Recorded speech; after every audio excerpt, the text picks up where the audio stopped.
Soy Pilar Torres, aprovechando su participación.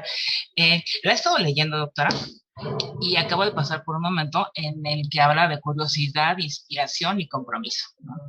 Una especie de mantra que tenemos los maestros. En ese sentido, muchas gracias por recordarnos la importancia de la inspiración para seguir aprendiendo. Y en cuanto al compromiso y la curiosidad, pues los maestros ya lo tienen a flor de piel constantemente. Escuchándole hace ratito, pensaba que los maestros somos como esos estudiantes que deben plantearse esa magia de las pizzas y las matemáticas, o sea, somos nosotros, ¿no? Entonces, la gran misión, retomando la propia estrategia y el propio lenguaje, la gran misión de las escuelas es poder enseñar a los chicos a pensar, a preguntarse, a lograr ese aprendizaje profundo. Pero ¿de qué manera los directivos, o sea, ya no los docentes frente a grupos, sino los directivos, las autoridades, pueden contribuir para que eso suceda? Los gobiernos, etcétera. O sea, todos los que no están frente a grupo, pero están tan involucrados en este proceso.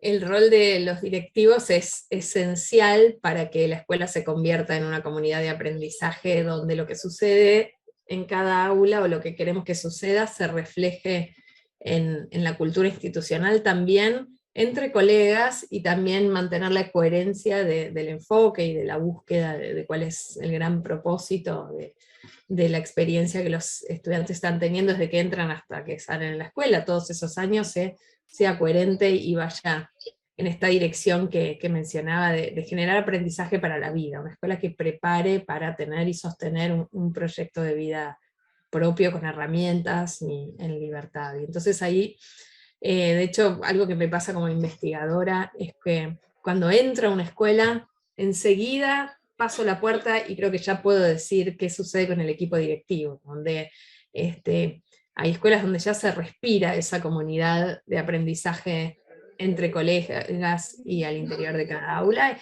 en escuelas donde eso está en proceso. Entonces, creo que el rol del liderazgo, no solo liderazgo administrativo, institucional, sino especialmente la dimensión pedagógica de ese liderazgo es clave para que todo lo que buscamos que suceda al interior de las aulas realmente se dé. Y en particular, cuestiones bien concretas de liderazgo pedagógico se traducen en la posibilidad de organizar reuniones de equipo donde lo pedagógico esté en el centro. Hoy mencionaba en la conferencia la importancia de compartir buenas prácticas, o de compartir de modos de Ateneo, o Ateneos de la práctica, dificultades que no estamos como docentes pudiendo resolver y que otros colegas puedan aportar, o de pensar en proyectos en conjunto que involucren a más de un área del conocimiento, o donde se pueda pensar cómo incluir más a las familias. Entonces, generar espacios de pensamiento profesional, colectivo, generar comunidades profesionales de aprendizaje es clave para que la escuela sea una unidad de cambio, y el rol de los directivos es esencial para que eso suceda, ¿no? Directivos que tengan en el horizonte la búsqueda de que esa escuela se transforme en una comunidad de aprendizaje profesional. Así es, así es. Los estándares internacionales, ¿usted cree que facilitan o bien obstaculizan estos aprendizajes profundos y esta generación de comunidades? Bueno, es una pregunta súper interesante. Más allá de los estándares, por ahí también vale la pena pensar en las evaluaciones, ¿no? Estandarizadas. Y creo que eso depende, creo que las evaluaciones estandarizadas, bueno, no son todas iguales, depende mucho qué es lo que esté evaluando, o sea, qué tipo de preguntas, problemas, desafíos se les plantean a los estudiantes a la hora de resolver. No es lo mismo una evaluación que plantea preguntas contextualizadas para pensar, como por ejemplo las evaluaciones PISA, que son, si uno mira los ítems de PISA, va a encontrar que son preguntas difíciles, complejas, que apuntan a poner en juego ciertas competencias de pensamiento que van más allá de poder recitar el contenido acabado, sino que hay que ponerlo en uso. Entonces, creo que son oportunidades para promover el aprendizaje profundo, bien usadas, y que hay evaluaciones estandarizadas que lo que están evaluando son saberes más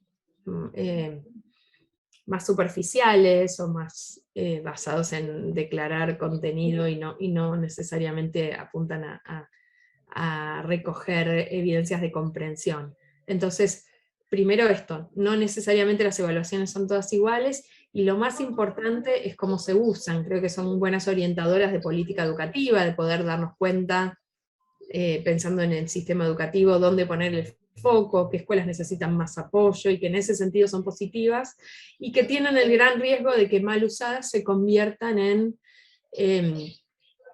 zanahorias, objetivos por sí mismos, donde los docentes estén enseñando para la prueba, ¿no? Se dice esto de enseñar, en inglés le dicen teach to the test.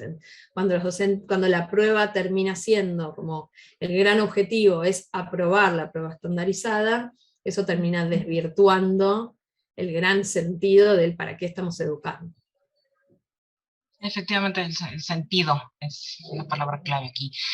Por alguna razón, prácticamente en cualquier pregunta que se hace sobre los problemas sociales, económicos, etcétera, quienes no están necesariamente involucrados o directamente involucrados en el proceso educativo, casi siempre la respuesta es falta de educación o es cuestión de educación. Eso es cierto. O sea, realmente la educación, teniendo por educación la escuela y todo lo que le rodea, ¿tiene la culpa de todo? O sea, ¿la educación es la panacea o le estamos pidiendo más de lo que debe y puede dar? ¿Usted qué opina? Creo que esta idea de considerar que la educación es la causa y la solución a todo es un arma de doble filo, porque por un lado, creo que hay parte de cierto en el sentido de que una buena educación genera una sociedad con más herramientas para desarrollar sus proyectos de vida, para el futuro, y entonces en ese sentido mucho pasa, esa construcción del futuro en buena medida pasa por tener una mejor educación, pero al mismo tiempo pareciera que le estamos pidiendo todo a la escuela, ¿no? Que se ocupe de, y en la pandemia más todavía, ¿no? Que se ocupe de montones de funciones que es necesario complementar desde otros ámbitos, ¿no? Que se ocupe de la salud, que se ocupe de los vínculos, que se ocupe del aprendizaje, que se ocupe del bienestar de las familias. Entonces, yo creo que la escuela es una pieza esencial en la construcción de ese futuro, pero que es una pieza dentro de un rompecabezas más amplio y que hay que considerar a la escuela como parte clave de un sistema que tiene que funcionar como un todo, ¿no? Que la escuela sola no puede. Sí. Es decir, no, a la escuela le corresponde no tanto solucionar los problemas, sino esa misión de que los estudiantes entiendan por qué hay que solucionarlos, ¿no? Quiero entenderlo. Y también dar herramientas para que puedan, ¿no? Que entiendan por qué y que tengan herramientas de pensamiento y capacidades y conocimientos para poder solucionarlos. Esa es la función prioritaria. Además es un espacio de contención social, sabemos, es un espacio de aprender a participar de manera democrática, por supuesto que sí. Pero cuando la escuela pierde el foco en el aprendizaje, creo que no estamos haciendo un buen trabajo. Claro. Ahora si me preguntan, me gustaría hacer un par de comentarios menos formales. ¿Por qué en verano hace más calor y cómo se producen las fases de la luna? Estas son dos preguntas que usted menciona en su libro Enseñar Distinto. Okay. Haciendo referencia a un documental que se llama Un Universo Privado, que, si me lo permite, me recordó el final de la película Buscando a Nemo, en la que los pececitos que logran escapar de la pecera van en bolsitas de plástico ahí rodando, llegan por fin al océano, y ya una vez en el océano se preguntan, ¿y ahora qué? ¿No? Me recordó inmediatamente ese pasaje. ¿Nos podría platicar brevemente sobre este video de Harvard? Esto para retomar su importancia en lo que usted desarrolla en el libro, y si me lo permite, pues de paso, invitar a todos a leerlo, porque parte del contenido educativo que le platicaba, que compartimos en el canal de la subsecretaría, hay una sección que se llama El Librero de la Tribu. Cada semana hablamos de un libro que queremos integrar a nuestro librero. Entonces, Enseñar Distinto es uno de los libros que queremos integrar en las futuras cápsulas. Así es que qué mejor oportunidad que tener esto ahorita. Gracias por la pregunta y me alegra que quieran integrarlo al librero. El libro empieza con una mención a un documental que ya tiene varios años, que se llama Un universo privado, como bien decías, que transcurre en la ceremonia de graduación de la Universidad de Harvard, una universidad muy prestigiosa, donde los graduados ya vestidos, ¿no? Incluso con la toga y el birrete y todo vestidos para la ocasión, les hacían dos preguntas muy sencillas, que son preguntas de la escuela básica, de la escuela primaria, la que tú mencionabas. ¿Por qué hace calor en verano y frío en invierno? Producen las fases de la luna. Y entonces aparecían respuestas de lo más disparatadas, o muchas respuestas que son cosas que aprendimos un poco a medias y decimos de memoria sin entender en la escuela. Por ejemplo, decían muchos graduados y profesores, y algunos graduados en ciencias, decían que, bueno, que hace calor en verano porque la Tierra se acerca al Sol y hace frío en invierno porque se aleja. O trataban de explicar las fases de la luna, que todos las podían nombrar: cuarto menguante, cuarto creciente, luna nueva, luna llena, decir la formita, pero nadie podía explicar dónde estaba la luna, dónde estaba el sol, dónde estaba la tierra en cada uno de esos lugares. Y entonces en este documental reconstruyen ir para atrás, y dicen, bueno, ¿qué pasó antes? ¿No? ¿Cómo estamos enseñando? Estos como dos ejemplos de montones de cosas que aprendemos medio mal o al revés en la escuela, que hace que hayan llegado adultos exitosos en lo profesional, pero que estas cosas básicas de cómo funciona el mundo no las hayan entendido. Y a mí me gusta como ejemplo de algo que pasa mucho, que de vuelta con las mejores intenciones, como docentes muchas veces enseñamos de maneras que promueven la repetición sin entender. Y hay algo ahí con lo cual trabajar, y ese es el gran sentido de este libro que se llama Enseñar Distinto. Cuando yo vi el documental al que hace referencia, me dio mucha ansiedad. Al principio, ansiedad porque yo también creía que la respuesta iba exactamente igual por donde iban respondiendo todos, ¿no? La cercanía del sol, etcétera. Ansiedad como estudiante porque lo he sido, y me pasa constantemente que no sé cómo explicar cuando me preguntan algo que yo creía saber. Y ansiedad como maestra, cuando la maestra dice que yo se lo enseñé, ¿cómo es que no lo sabe el alumno más brillante, etcétera, etcétera? Porque a veces la ansiedad también cubre la curiosidad y viceversa. Son preguntas que creo que son fenómenos que se incluyen mutuamente. Entonces, ¿cómo le hacemos para que los estudiantes tímidos se animen a responder, ¿no? A no tener miedo de que su pregunta sea mala, de que se burlen los demás, etcétera. Esa es la gran misión de los maestros, ¿no? Bueno, creo que hay que pensar estrategias concretas para que los estudiantes tengan tiempo para responder, ¿no? Por ejemplo, hay una investigación de hace varias décadas que se llama, de una autora norteamericana que se llama Mary Bad Rowe, que hablaba del tiempo de espera. Y una de las cosas que ella hizo fue medir cuánto tiempo tardamos los docentes entre preguntar y antes de que el otro conteste, decir nosotros la respuesta, ¿no? Cuando los alumnos se tardan un poquito, o si un alumno contesta a medias, enseguida reponer la respuesta correcta. Encontró que tardamos muy poquitos segundos, pero cuando y lo llamó el tiempo de espera, y que cuando ese tiempo de espera, adrede, intencionalmente, los docentes lo extendíamos un poquito, y si me acuerdo bien era como si dijera de 1 a 3 segundos, o de 3 a 5 segundos, pasaban cosas maravillosas en el aula. Primero, los alumnos más tímidos se animaban a responder. O las respuestas no eran tan cortitas para salir del paso, sino más elaboradas. Y también esto lo llamaba el tiempo de espera 1, ¿no? Hago una pregunta, y antes de abalanzarme por esta ansiedad que tenemos, como tú dices, a responder, espero. Y también el tiempo de espera 2, que es ese tiempo de que cuando un alumno ya respondió, antes de seguir adelante, espero un poquito más. Y espero que algún otro complemente, o pregunta, ¿y más tiene para complementar?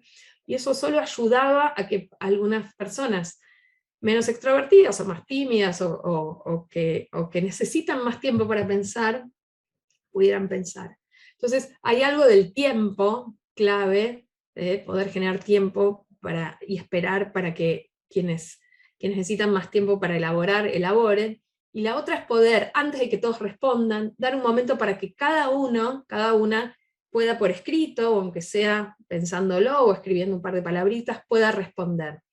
antes de que respondan siempre los mismos. Y una última, que a veces funciona y a veces no, y hay que ver cómo usarla, es que nadie pueda levantar la mano. Esta es una estrategia que proponen distintos autores. Un autor que trabaja mucho en evaluación formativa, que se llama Williams, y él habla de nadie levanta la mano, ¿no? El docente va diciendo y tratando de repartir la palabra entre distintas personas y dando tiempo, entonces eso evita que los que siempre están, van a responder, y los demás ya saben y ni lo intentan, que cambiar esa dinámica que no ayuda a la participación de todos.